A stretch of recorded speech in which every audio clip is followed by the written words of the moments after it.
भारतीय मूल के ऋषि सुनाक इंग्लैंड के प्रधानमंत्री नहीं बन पाए।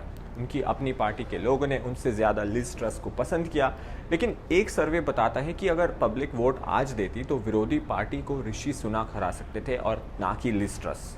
जिस इंग्लैंड ने भारत पर 200 साल राज किया, उसी इंग्लैंड का पीएम भारतीय मूल का कोई शख्स बना। इस खबर पर 150 करोड़ हिंदुस्तानी नज़र गड़ाए हुए थे, लेकिन आखिर में ऐसा नहीं हुआ। लिज ट्रस इंग्लैंड की प्रधानमंत्री बन गए। तो क्या कारण है कि भारतीय मूल के ऋषि सुनाक हार गए? लिज ट्रस ने ऋषि सुनाक को कुर्सी तक नहीं पहुंचने दिया, लेकिन पीएम का पद उनके लिए कांटों भरा ताज साबित होगा। लिज ट्रस की 4 चुनौतियां क्या हैं, ये हम आपको बताएंगे, लेकिन पहले जान लीजिए कि सुनाक के हार के 4 कारण क्या है। वजह नंबर 1, सुनाक पर इंग्लैंड का जयचंद बनने के आरोप लगे। जिस बोरिस जॉनसन ने सुनाक के करियर को चमकाया, उसी बोरिस के खिलाफ सुनाक ने बगावत की। इसे कई लोगों ने गद्दारी करार दे दिया। वजह नंबर 2, कोविड क्राइसिस में सुनाक की लोकप्रियता बढ़ी, लेकिन कोविड के बाद सुनाक की आर्थिक नीतियों को जन विरोधी माना गया। सुनाक ने टैक्स घटाने से भी इनकार कर दिया।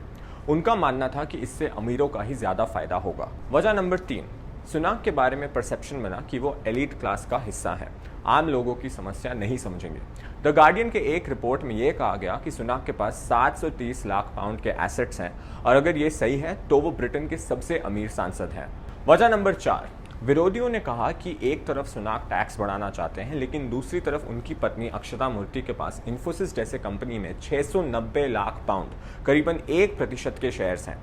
इंग्लैंड से बिजनेस तो ऑपरेट करती हैं, लेकिन नॉन डोमिसाइल स्टेटस का फायदा उठाकर टैक्स भरने से बचती हैं। इससे देश को लगभग 20 लाख पाउंड का नुकसान होता है हर साल। चलिए, लिज ट्रस ने सुनाक को हरा तो दिया, लेकिन आगे उनकी राह आसान नहीं है। ट्रस की पहली चुनौती अर्थव्यवस्था है। बैंक ऑफ इंग्लैंड के अनुसार ब्रिटेन साल के अंत तक रिसेशन यानी मंदी में चला जाएगा। लोग तकलीफ में हैं। जुलाई में महंगाई 40 साल में पहली बार 10% से ऊपर बढ़ी। इस साल बिजली 50% से ज्यादा महंगी हो गई है। इसका और भी अधिक जाने का अनुमान है। लिज आम आदमी को राहत ना दे पाए तो उनके लिए बहुत बड़ी मुसीबत होगी। दूसरी चुनौती विदेश नीति। लिज की सबसे बड़ी समस्या यूक्रेन है। यूके ने अब तक यूक्रेन की सेना को अरबों पाउंड दिए हैं और युद्ध के जल्द समाप्त होने का कोई संकेत नहीं है, और जाहिर है चीन को नज़रअंदाज नहीं किया जा सकता। इस मोर्चे पर लिज क्या करती हैं, इस पर इंग्लैंड ही नहीं पूरी दुनिया का नज़र है। तीसरी चुनौती विरोधी पार्टी। लेबर पार्टी की लोकप्रियता बढ़ रही है। पॉलिटिको के अनुसार लेबर पार्टी के पास 9 पॉइंट का पोलिंग लीड है। कहा जा रहा है कि अगर आज चुनाव होता तो लेबर पार्टी जीत जाती।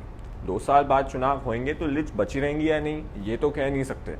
एक सर्वे के मुताबिक चुनाव में लेबर पार्टी को हराने की क्षमता लिज में नहीं बल्कि सुनाक में है। और चौथी चुनौती उनके खुद की पार्टी। ट्रस को न केवल परिवहन कर्मचारियों, पत्रकारों और वकीलों के हड़तालों से निपटना है, बल्कि उन्हें एक बटी हुई कंजर्वेटिव पार्टी के भीतर एक और विद्रोह को भी रोकना है। ट्रस ने अपनी पार्टी के लोगों का समर्थन हासिल नहीं किया तो उनका हाल भी बोरिस जॉनसन जैसा हो सकता है।